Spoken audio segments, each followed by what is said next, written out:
विधानसभेची निवडणूक आहे. आम्ही निकाल घेतो. काही वाटेल ते कष्ट करायला लागले ते करायचे, पण महाराष्ट्राचं राज्य हातात घेईल.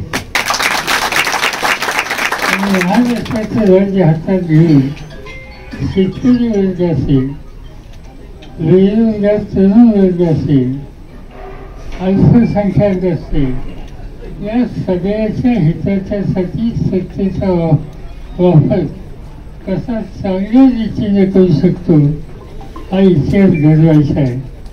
तो घडवायच्यासाठी ही निवडणूक होत होती. डॉक्टर कोल्हेने तुम्ही विजय केला. आता याच्यानंतरच्या निवडणुकीत जो काही पक्षाचा कार्यक्रम उमेदवार असेल त्याला विजयी करायचा. काँग्रेस पक्ष, आपला राष्ट्रवादी काँग्रेस पक्ष आणि उद्धव ठाकरेंच्या नेतृत्वाखालचा शिवसेना आपण तिघे एकत्र करून ही निवडणूक करणार आणि काही करून कष्ट करून पण राज्य हातात घ्यायचं आणि महाराष्ट्र योग्य रस्त्यात जाईल तिथे याची काळजी असली. पाण्याची व्यवस्था असतील, शेतीची असतील, नोकरीची असतील, अनेक या ठिकाणी तुम्हाला अधिक काळजी घ्यावी लागेल. आणि त्याचं कारण काही लोकांना आपणच सत्ता दिली. आता ती सत्ता तुमच्या वर्गासाठी वापरावी ही माझ्या सत्तेची कल्पना होती.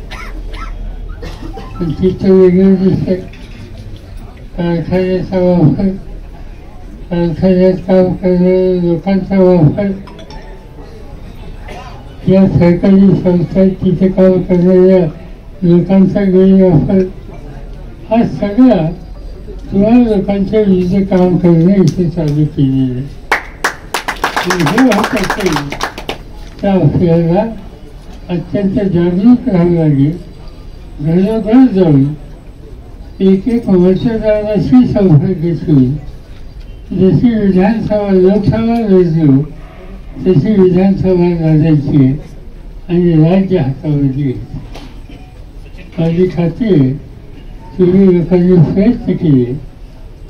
डॉक्टर कोल्हे आणि सगळ्यांची साथ तुम्हाला आहे ती उत्तम राहिली. याच्यानंतर तुम्ही नक्की यशस्वी आहात आणि हा सवय भाग आहे.